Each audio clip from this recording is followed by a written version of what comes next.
अब मैं आपसे जानना चाह रहा हूँ कि जो कार्मिक रिलेशनशिप होती है वो कैसे काम करती है, और ये फलित में आता है या ये अपना जो है कर्मकांड वाला जो देखिए, ज्योतिष है? जो ये जो कार्मिक है, हम्म। कार्मिक आपके कर्म हैं, हम्म। यही तो फलित ज्योतिष है। अच्छा। फलित ज्योतिष बेसिकली वो एक आपका मैनुअल है। जैसे हम्म। आप कोई प्रोडक्ट मार्केट में लेने जाते हैं, हम्म। तो आप मोबाइल लेने गए, हम्म। तो उसमें लिखा होता है ना कि मोबाइल कैसे काम करना है, फीचर्स। इसकी सेटिंग में जाकर हम्म। कैसे मिलाना है। तो हम्म। आपका जो जब आपका जन्म हुआ, हम्म। तो जो ये कुंडली जब आपकी बन कर आई, तो ये हम्म। आपको पूरा बताती है कि आपने पूर्व जन्म में कैसे कर्म किए हैं हम्म। और आपको इस जन्म में क्या करना है। हम्म। तो ये बेसिकली जो कार्मिक हम्म। सिद्धांत पर ही हम्म। ज्योतिष पूरा का पूरा आधारित है हम्म। कि आपका जन्म क्यों हुआ है, आपका उद्देश्य क्या है, हम्म। आपका पर्पस क्या है, हम्म। आपका भाग्य है, हम्म। आपका साथ देगा या हम्म। नहीं देगा। जैसे हम्म। नाइन्थ हाउस इसमें भाग्य का है। हम्म।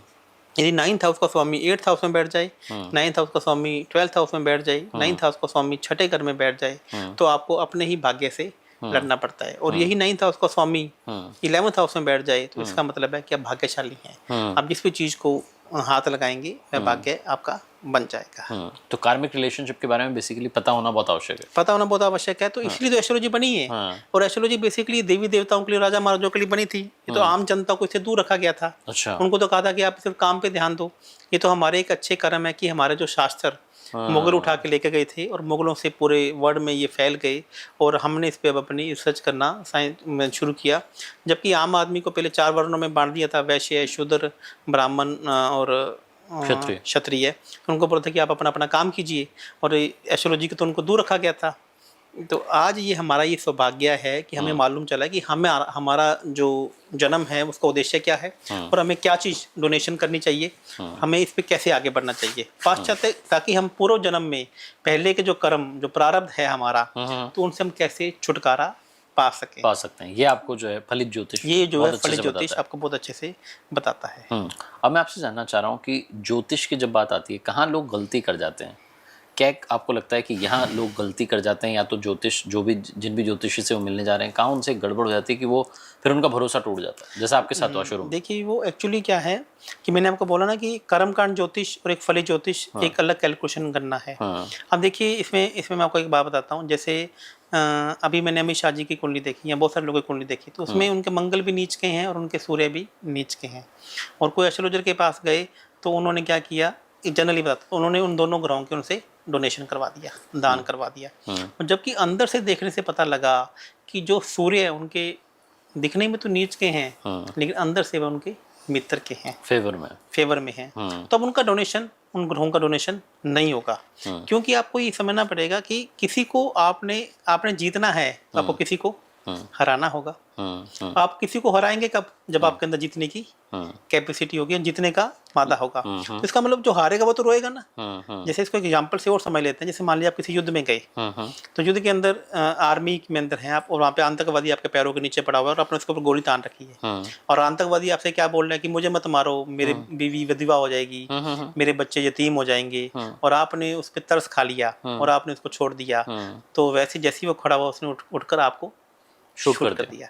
तो मतलब आपको जीतना है तो किसी को हराना होगा। तो हराने के लिए, तो आपके अंदर किसी को मारने के लिए, तो आपके अंदर क्या होना चाहिए? जज्बा होना चाहिए, कॉन्फिडेंस होना चाहिए। तो इसका मतलब यदि किसी की जातक की कुंडली में जब तक 1 या 2 ग्रह नीच के नहीं होंगे, वो आगे नहीं बढ़ पाएगा।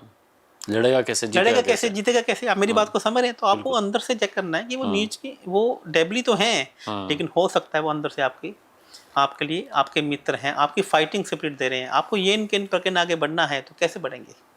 तो ये मेरा जो एक्सपीरियंस था, जो मुझे पता लगा कि लोग बस उसी ग्रह को डोनेट करवाए जा रहे हैं, उन चीज़ों को दान करवाए। तो आपको दान की चीज़ों का करना है, ये आपकी कुंडली देखकर आपको बताया जाता है। आपको कौन से कपड़े पहनने हैं, आपको कौन सी चीज़ें खानी है, कौन सी चीज़ें आपको अवॉइड करनी है। देखिए, जो ये आयुर्वेदा के अंदर रोग बने हैं, वात पित्त कफ, तो इसका मतलब क्या है?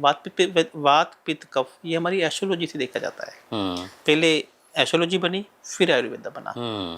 मैं आपको बताता हूँ कि आयुर्वेदा जो धन्वंतरी जी ने सबसे पहले लिखा था, तो पाराशर जी की कुटिया के पास में ही उनकी कुटिया थी। तो उन्होंने पहले एस्ट्रोलॉजी लिखा, उसके बाद आयुर्वेदा लिखा गया। तो यदि आप एस्ट्रोलॉजी के उपाय कर लेते हैं, मैं आपको यहाँ पे ये नहीं कहूँगा कि मेडिकल साइंस को आपको फॉलो नहीं करना है, तो हो सकता है कि आपकी वही दवाई आपको 10 टाइम फास्टर काम करने लग जाए, और आपको जो 10 सालों में ठीक होना था या 5 सालों में ठीक होना था, वो आप 1 साल में ही 100% रिकवर कर जाएं। और इसका एक जीता जाता उदाहरण मैं आपके सामने बैठे हुए हैं, बिल्कुल बैठे हैं। कैंसर को हराया है, कर्जे को हराया है, कर्जे को हराया, और वही है ना कि जो अभी आप ही कह रहे थे कि भाई कोई तो होना चाहिए हराने के लिए, कोई शत्रु तो हो जिसको हराए, मजा आए जीवन में।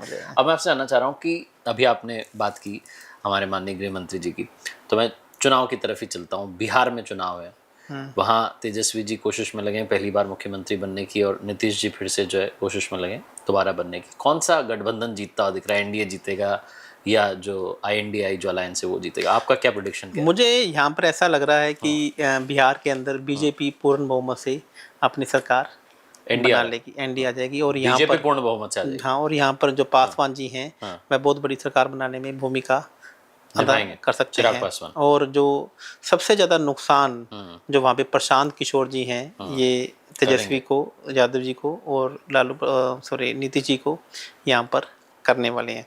तो इन दोनों का नुकसान का फ़ायदा यहाँ पे बीजेपी गवर्नमेंट को हो सकता है। अच्छा, प्रशांत किशोर जो हैं वो किंग नहीं बनेंगे, किंग मेकर बन जाएंगे, ये कह रहे हो आप? किंग मेकर भी नहीं बनेंगे, वो लेकिन बनने नहीं देंगे किसी को। हाँ, किसी को वो कहीं ना कहीं तेजस्वी यादव जी को और नीतीश जी को खराब करने में उनकी बहुत बड़ी भूमिका यहाँ पर रहेगी। ये आपका प्रेडिक्शन कह रहा है बिहार को लेकर? बिहार को लेकर। अमेरिका को लेकर क्या कह रहा है आपका? अमेरिका को लेकर मेरा मानना है कि जो ट्रम्प हैं ये आने वाले टाइम पे खुद ब खुद खत्म हो जाएंगे, और जो USA है ये कई टुकड़ों में बंट जाएगा। और USA की जो ये राज करने की जो नीति है पूरे विश्व में, यह खत्म हो जाएगी, और आने वाले टाइम में आप देखेंगे कि USA आपको कई टुकड़ों में बढ़ता हुआ नजर आएगा। तो टैरिफ वॉर जो है उन पर उल्टा पड़ने वाला? टैरिफ वॉर तो 100% उनको पर उल्टा पड़ेगा। और देखिए इसी सब टैरिफ वॉर के अंदर, क्योंकि जब आप देखिए आपको आगे बढ़ना है, आपको ऊंची छलांग लगानी है, तो आपको पीछे जाना पड़ता है। तो ये भारत के लिए एक स्वर्णिम समय है। और यहाँ पे देखिए कि बाकी सारे कंट्रीज भारत के साथ में आकर खड़े होंगे। और भारत, मैं हमेशा से कहता रहा हूँ कि भारत विश्व गुरु था, सोने की चिड़िया था, और सोने की चिड़िया है, और सोने की चिड़िया रहेगा। और आप देखेंगे कि भारत को लोग लीड करेंगे, और आने वाला समय भारत का है।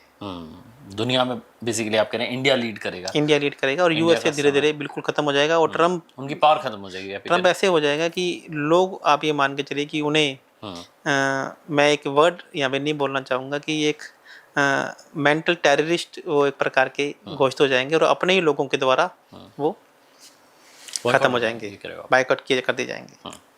अब मैं आपसे बात करना चाहता हूँ, आपने इतनी सारी बातें की वर्ल्ड पॉलिटिक्स की, जियो पॉलिटिक्स की, तो रशिया यूक्रेन को लेके क्या कह रहे हो आप? कब होगा उसका युद्ध खत्म, कब होगा ये? अभी रशिया और यूक्रेन का जो युद्ध है वो समाप्ति की ओर है। अच्छा। हाँ, और आने वाले कुछ समय में आप देखेंगे कि रशिया और यूक्रेन की आपस में बहुत सारे विचारों पर सहमति हो जाएगी, और उसमें सबसे बड़ी मदद यहाँ पर भारत करेगा। क्या बात? और भारत की मदद से ये युद्ध, रूस और यूक्रेन युद्ध बिल्कुल खत्म हो जाएगा। और इसकी खबर मुझे लगता है कि आपको नवंबर दिसंबर से पहले मिल जाएगी। दिसंबर से मतलब आप ही कह रहे हो ये 25 खत्म होते होते ठीक हो जाएगा? हाँ, अभी गुरु का गोचर होने वाला है कर्क राशि में। तो अब देखिए कि पूरा का पूरा जो विश्व है वह शांति की तरफ अग्रसर होगा। बिल्कुल। अब आपसे मैं जानना चाहता हूँ कि क्या कोई ऐसे रत्न है, जैसे मैं आपको देख रहा हूँ, आपने रत्न पहने हुए, कौन सा रत्न ऐसा है जो सबके लिए आप बताना चाहते हैं कि ये तो पहन ही लेना चाहिए? नहीं, ऐसा रत्न के माध्यम से हम ऐसा नहीं कह सकते कि कोई भी रत्न सबके लिए पहन जाएगा। ठीक है। इसको बेसिकली कलर थेरेपी से भी देखा जाता है। हर ग्रह का एक कलर है, हर ग्रह का एक वाइब्रेशंस है। जैसे मान लो सूर्य ग्रह है, उसकी ऑरेंज कलर है, जिसको आप जब सूर्य उदय होता है तो आप देखते हैं कि ऑरेंज कलर है वहाँ पर। मंगल का लाल कलर है, शुक्र का चमकता हुआ जैसे ओपल है। इस प्रकार से शनि महाराज जी का नीलम एमेथिस्ट है। तो हर ग्रह का अपना अपना कलर है, हर ग्रह का अपना अपना एक स्टोन है। राइट। तो आप ये स्टोन उन्हीं ग्रहों का पहन सकते हैं जो ग्रह आपकी कुंडली में मित्र के हैं, संपत्ति के हैं, और या फिर आपको पैसा देने के लिए इस कुंडली में मतलब आए हैं। आपको आपके शत्रु ग्रहों का स्टोन आपको नहीं पहनना। यदि आपने शत्रु ग्रहों का स्टोन पहन लिया तो जैसे ही आपने वो स्टोन पहनते हैं तो वह आपके लिए, आपकी जो समस्या है वो आपके लिए और प्रबल हो जाती हैं। नाम को लेकर बात करते हैं, बोलते नाम को लेकर के लोग सोचते हैं कि इससे मेरी राशि मानी जाएगी, या डॉक्यूमेंटेड जो नाम है उससे मानी जाएगी, और फिर एक आता है जो डेट ऑफ बर्थ है उसकी एक अलग कैलकुलेशन है, कौन सी सही? देखिए कार्तिक जी, सबसे पहले तो आपको ये समझना पड़ेगा कि आपकी जन्म की राशि क्या है और आपके नाम की राशि क्या है। ये दोनों आपस में मित्र होने चाहिए। आज देखिए कि पूरे भारत में न्यूमरोलॉजी चल रही है। आपके मूलांक के अनुसार बोला जाता है कि आपका मूलांक 1 है तो आपका नाम ए है, ये और आपको इस पर नाम रखना चाहिए। ये बिल्कुल गलत धारणा है और ये हमारे ज्योतिष का कहीं ना कहीं मजाक उड़ाया जा रहा है। तो मैं आपको बताता हूँ कि नाम कैसे रखा जाना चाहिए। हम नाम की राशि और जन्म की राशि आपस में मित्र होनी चाहिए या फिर वो सम होनी चाहिए। देखिए, जैसे मान लीजिए किसी की जन्म की राशि मेष है या फिर जन्म की राशि सिंह है और या धनु है, तो इसका मतलब वो अग्नि तत्व का है। तो उसका नाम भी अग्नि तत्व पे या फिर अग्नि का जो मित्र है वायु तत्व पे होना चाहिए। और यदि गलती से भी आपने जल तत्व पे उसका नाम रख दिया तो अच्छा भाग्य होने के बावजूद भी वह खराब भाग्य का शिकार हो जाएगा। आप मेरी बात को समझ रहे हैं? जैसे मैंने वो शत्रु मित्र की बात बोली, तो जैसे जो हमारा शरीर है ये 5 तत्वों से मिलकर बना हुआ है, जिसमें जल, अग्नि, पृथ्वी, वायु और आकाश। तो हमारे शास्त्रों में ऋषियों ने हमारी बॉडी को 4 तत्वों में बांटा है। उन्होंने बोला आकाश तत्व एक ऐसा तत्व है जो सभी में समान रूप से विद्यमान है। तो जो हमारी 12 राशियां हैं तो इनको एक राशि को 3 तत्व में बांटा गया है। जैसे अग्नि तत्व में 3 राशियां हैं, जल तत्व में 3 राशियां हैं, 4, 8, 12। इसी प्रकार से पृथ्वी तत्व में 2, 6, 10 और वायु तत्व में 3, 7, 11। तो आपको ये पहले जानना है कि आप कौन से तत्व के हैं। तो ये कैसे चेक करेंगे कि चंद्रमा जिस नंबर की राशि में बैठा होगा वह आपका तत्व होगा। अच्छा, जैसे आपका चंद्रमा मान लीजिए मेष राशि में बैठा है तो आप अग्नि तत्व के हो गए। तो आपको अपना नाम या तो अग्नि तत्व पे रखना है या फिर वायु तत्व में रखना है, क्योंकि दोनों आपस में मित्र हैं। और यदि आपने परिणाम जल तत्व में रख दिया तो आप अच्छा भाग्य होने के बावजूद भी उससे आपको दुश्मनी हो जाएगी। तो जो आज मैं आपके चैनल के माध्यम से बताना चाहूँगा कि जो ये न्यूमरोलॉजिस्ट के पीछे रख के अपने बच्चों का नाम रख रहे हैं और गलती से भी आपने अपना नाम का पहला अक्षर अग्नि तत्व का जल में रख दिया और जल का है तो अग्नि में रख दिया, गड़बड़ हो जाएगा। तो गड़बड़ हो जाएगा। फिर आप वाइब्रेशन में ए आ ई ऊ लगाते रहो, उससे कोई भी फायदा आपको होने वाला नहीं है। आप भारतीय शास्त्र को फॉलो कीजिए और भारतीय जो ऋषियों ने लिखा है उसको फॉलो कीजिए। अब मैं इसको आपको एग्जांपल से भी समझाना चाहूँगा। तो मैं कार्तिक जी आपसे पूछना चाहूँगा कि आपका जन्म दिवस क्या है? आपका जन्म कब बनाते हैं आप? 22 दिसंबर। तो इसका मतलब है कि हर साल आप 22 दिसंबर को अपना जन्म दिवस मनाते हैं। राइट। तो क्या आपने पर नोट किया कि ये आपको नहीं करना चाहिए? ये नहीं करना चाहिए क्योंकि आपका जन्म 22 दिसंबर का नहीं है। अच्छा। ये ग्रेगोरियन कैलेंडर से आपका जन्म 22 दिसंबर का है। बेसिकली आप मुझे बताइए, क्या दीपावली क्या हर साल एक ही तिथि को आती है? एक ही तारीख को आती है? जन्माष्टमी एक ही तारीख को आती है? होली एक ही तारीख को आती है? नहीं आती। तो भैया जो ये इंग्लिश कैलेंडर है ये तो हमारा साइंस ही नहीं है। तो बेसिकली आप तिथि से बनाना चाहिए। ठीक है, मैं इसको ये नहीं कहता कि आपको नहीं बनाना चाहिए। 2 बार काट लो। मैं तो दिए जला लो। हाँ, ये कहना चाहता हूँ कि आप दीपावली, होली, जन्माष्टमी को तो मना रहे हैं, लेकिन आप जानते नहीं है कि आपका जो जन्म बर्थडे किस तिथि को मनाया जाना चाहिए, आपको मालूम ही नहीं है। तो आप भारतीय एस्ट्रोलॉजी को समझने की कोशिश कीजिए, विक्रम संवत को समझने की कोशिश कीजिए। आज सबको पता है कि आज तारीख क्या है, लेकिन किसी को नहीं पता आज की तिथि क्या है। बहुत बड़ी बात। आज किसी को नहीं पता कि हर चौथे साल लीप ईयर क्यों आता है। आज किसी को नहीं पता कि अधिक मास कब आता है, क्योंकि अंग्रेजों ने हमारी प्रोग्रामिंग ऐसी कर दी कि जो साइंस हमारी है उसको 100% खुद ने फॉलो कर लिया और हमें बता दिया कि ये साइंस आपकी नहीं है, ये हमारी।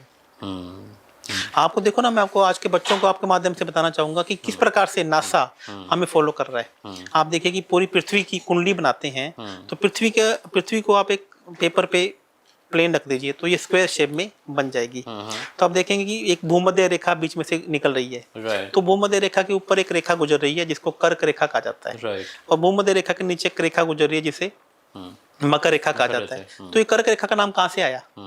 क्या कभी आपने सोचा? कर्क रेखा का मतलब है कर्क राशि।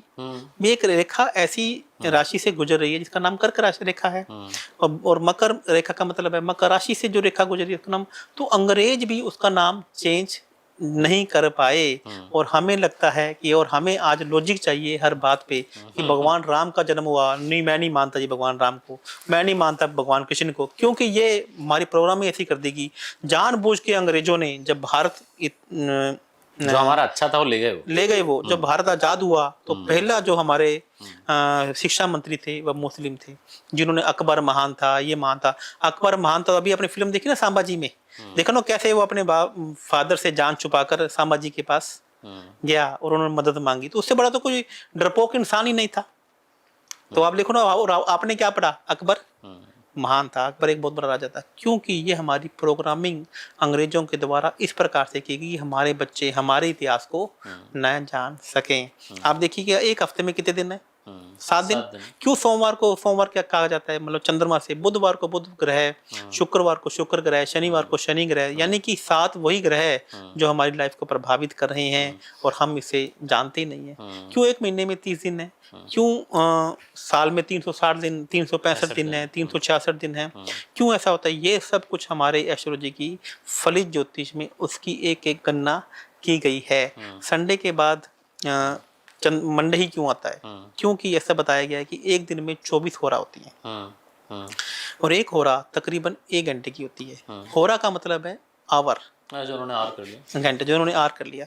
तो सूर्य जब अगले दिन आता है, सूर्य उदय होता है, तो उसे जो सबसे पहले उसे किस ग्रह की होरा मिलती है वह उस दिन का वार का स्वामी माना जाता है। तो संडे के बाद उसे चंद्रमा की होरा मिलती है, चंद्रमा के बाद उसे मंगल की होरा मिलती है, मंगल के बाद उसे बुध की होरा मिलती है, तो वही आपका वार का स्वामी है। तो मेरे कहने का मतलब है कि एस्ट्रोलॉजी लॉजिक से काम करती है। दिन में 24 घंटे क्यों होते हैं? क्योंकि दिन में 24 होरा होती हैं। आपने 12 AM 12 PM के बारे में सुना होगा। क्यों ऐसा? क्योंकि उन्होंने बोला कि दिन की 12 हो रहा है, 12 हो रहा रात की है। तो ये सब कुछ हमारा इतिहास है, ये हमारी एस्ट्रोलॉजी है, हमारा विज्ञान को लेके, मेरा विज्ञान को लेके। तो आज मैं ये कहना चाहता हूँ कि मैं वो मसाला नहीं देता हूँ जो बाकी एस्ट्रोलॉजर देते हैं, डराने वाला, फैक्ट पर बात करता हूँ। आज मेरे थोड़े से व्यू चेक कम भी आ जाए पॉडकास्ट में, क्योंकि हम सिर्फ रेमेडीज की या उपाय की बात नहीं करते। तो मेरा ये मानना है जो आपके उपाय हैं वो आपके कस्टमाइज है, कस्टमाइज्ड है, जनरलाइज नहीं है। आप ऐसे किसी को देखकर, आप किसी का पॉडकास्ट देखकर या किसी के उपाय देखकर उपाय कर रहे हैं, वैसे वो आप पे काम करेंगे नहीं। करके देख लीजिए, आज देखो ना, करोड़पति बनने के उपाय, समस्या को समाधान के उपाय, तो सभी बन जाते हैं, सभी बन रहे हैं हाँ, बट ही रहे, क्यों नहीं कर रहे हैं लोग? 40 सेकंड की रील में दिख रहा है, तो सभी बन जाते। तो मेरा कहने का दोस्त, आज सनातन धर्म का जो हमारे ज्योतिष का मजाक उड़ाया जा रहा है, और इससे आपकी क्रेडिबिलिटी भी खत्म हो रही है ना ज्योतिष की। क्योंकि हमें जिस प्रकार से आप बीमार होते हैं, आप किसी डॉक्टर के पास जाते हैं, उसी प्रकार से एस्ट्रोलॉजी एक कुछ चमत्कार नहीं है, एक साइंस है। इसकी ज्योतिषीय गणना है। एक ज्योतिष आपको आपके ग्रहों का गोचर देख के, आपके ग्रहों का चीजें देखकर आपको एक मेडिसिन लिख के बताता है, जो आपको डोनेशन के रूप में आप उसे काम करते हैं।